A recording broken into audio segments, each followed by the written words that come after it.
I am the change.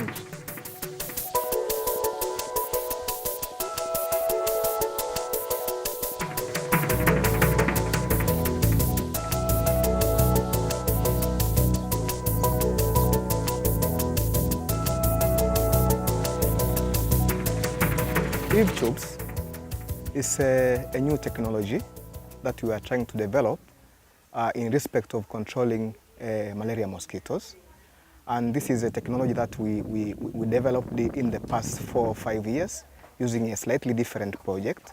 But now with the HDIF project, we are trying to scale up this technology because basically what we want is to ensure that this technology is produced and then the local people can access it and use it in a wider coverage to be able to achieve malaria control. We've also been doing the rollout of the technology, installing Eave Tubes in different houses, for example, between our 2 sites, which is Mbweni in Dar es Salaam and Mikese in Morogoro.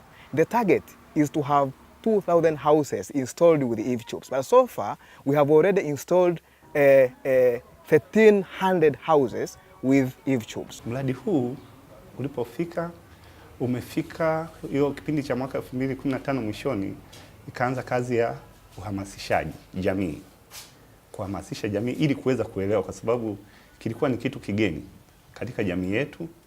Watu tumezoea kutumia neti au vyandarua, lakini ulipokuja huu mradi ukawa tofauti kidogo. Basically we are trying to target mosquitoes as they go into the house. We know majority of mosquitoes get into the house through the opening between the roof and the wall, an area we refer to as eave.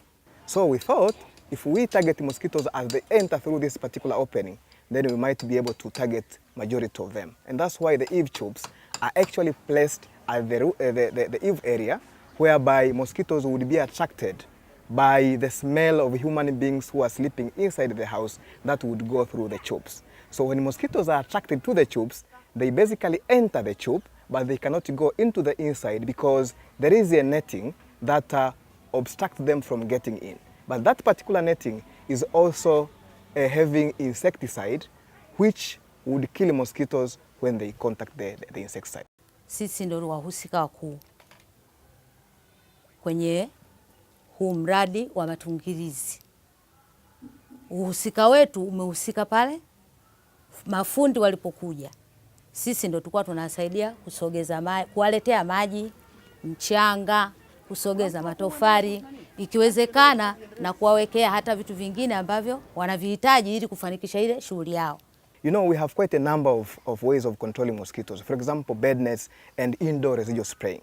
But these measures are facing some challenges, one of which is that mosquitoes are developing resistance against these measures. But with this particular technology, we are able to apply insecticide in a powder form, something that has shown effectiveness even against mosquitoes that are resistant to the insecticide. So you see, there's an added value to the existing control measures. But secondly, with this particular method, we have found also that we are using very little amount of insecticide compared to the measures that were being used. The other thing regarding the innovativeness, you see, with the Eave Tubes, you are literally rendering the entire house mosquito proof.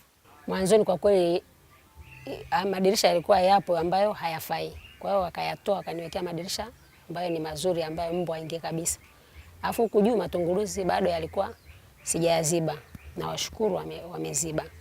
Walivyoziba kwa sasa hivi, kwa mfano nikiwahi tu kufunga mlango mapema huwa hamna mbu. Nasema kwamba mfumo huu ni mzuri. Ile imekusanya kwa pamoja, mnaingia ndani kama nyumba tu. Kazi yako ni kufunga madirisha au mlango usiache wazi. So with this technology, we actually expect that on top of the bed nets, on top of the indoor residual spraying, malaria transmission risk will be reduced so much down.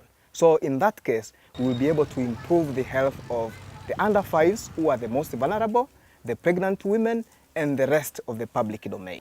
Yani faida yake nimeipata, jinsi walivyoniwekea kwa ule usumbufu wa siku za nyuma sio za sasa.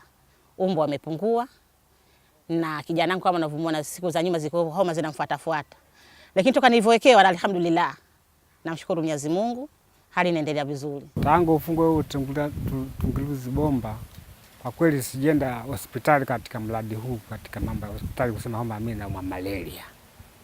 Kabla hawajaja wao, nilikuwa nalazimika kwenda kupima malaria mara hizi 2 kwa mwezi, toka mimi mwenyewe mpaka na familia yangu. Lakini baada ya kuyaweka haya, mbu sasa hivi wamekuwa wachache, yaani wanatung'ata huku nje, tukiwa ndani huko hakuna mbu. Mimi na watoto wadogo ni wawili, ni wadogo, ni sio wadogo sana kusema kunyonya, ni wakubwa, mmoja darasa la 6, mmoja darasa la 7. Hasa ni wa kike, yaani kwa mwezi lazima mara 2 mara 3 lazima mimi pesa nitoke kwenda hospitali. Lakini naona tangu waweke tungizi bomba na miezi kama 3 au 4 sijanunulia hata panado.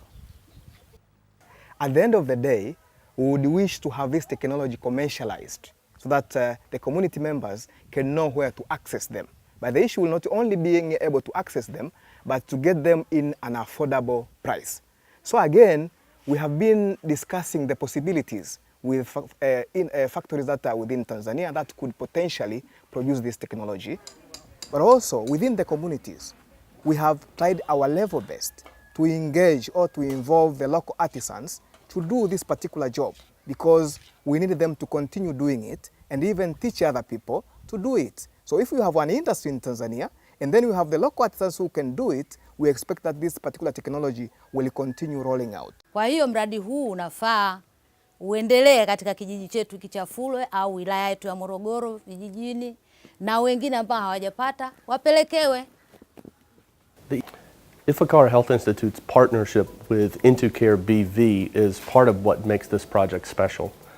The fact that we can partner together a commercial enterprise from Europe with a Tanzania research institution to commercialize a product in Tanzania is not necessarily unique, but it's certainly rare and requires Ifakara Health Institute to step outside of its comfort zone.